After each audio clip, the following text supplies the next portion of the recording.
Good evening. I'm Brad Bloom. I've had some things to say, but this gentleman spoke in front of me. A couple of them kind of changed what I wanted to say. You all keep saying you've listened to people. It's been going on for 2 years. Got a pretty intelligent man up here. He's raised some pretty legitimate questions. Why is he still raising the same questions? Why have they not been addressed? If you are truly listening to the public, it's sinking in, you respect the public, you respect what they have to say, you might actually ask yourselves, well, that's a legitimate concern. Maybe we should address it.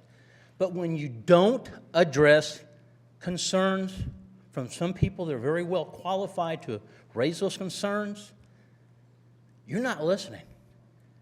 And that's what the air is out there. You're not listening at all. 2 questions I had is the infrastructure. It's been demonstrated that the way you all want to run it, it's going to be more expensive on the infrastructure. Infrastructure comes from taxes, the people.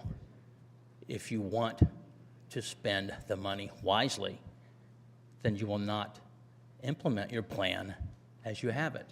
It'd be implemented as some of these developers have shown you.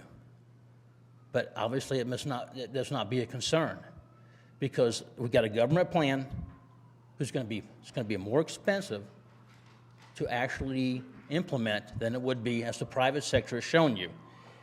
And if cost is going to be something that's going to come up, why hasn't that been addressed? Why hasn't it even been looked at?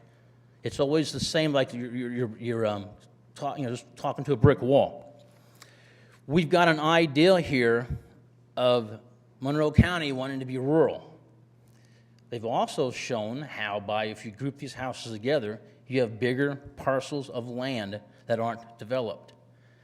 Your all's cookie cutter approach does not do the rural development, as you all call it, and the rural setting that you want to keep. It goes directly against that. It spreads everything out.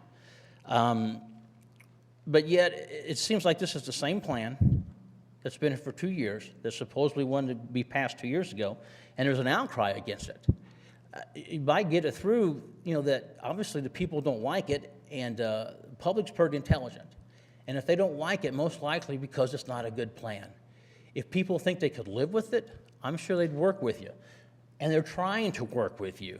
But when they come in and they address concerns, and the concerns are never brought in the plan, or never put into the plan, the concerns don't seem to be addressed in the plans. The concerns just seem to be, well, it doesn't matter what your concerns are. Here's our plan. Here's what we're sticking with. And that's what I think you got here. I think you have a lot of people that are upset because the plan as you presented it has remained, and no matter how many people get up here and talk, no matter how qualified the people are to get up here and talk, the plan remains the same. And what's that tell us as the public? That you aren't listening and that you don't care. And we're the property owners, and you should care about the property owners, because we're the ones that this is going to affect. We're the ones that have the skin in the game, and you all don't. Some people who had plans on paying for their kids' college because of the way of dividing their land, that may go to the wayside. Do you care about that? Some people may have for their retirements, the way you will have it planned, that's gone to the wayside. Do you care about that? All I keep hearing is we got to worry about the community as a whole. But you got to take in a community is made up of a bunch of individuals. And when you start trampling on the rights of the people in that community, for community rights, you have no community. You have discourse amongst the people in that community. And I'd be willing to bet that if the shoe was on the other foot and that the oil all of a sudden ran out all over the world and that we had to go back to using railroads, I would bet that the county commissioners and that the city would fight tooth and nail to give up rails to trails back to a railroad, because even though the railroad's best for the community, you would fight for that. You're fighting the same way we would. So it's not going to matter. I mean, you guys have got to, if you would just at least start changing some of the plan, what people's ideas have put into it, address it. But you don't seem to address it. It's the same plan. It's the same plan, and you complain about hearing the same comments. You hear the same comments because the same plan is presented to us. There's no changes in it at all. None. That's why you hear the same comments over and over.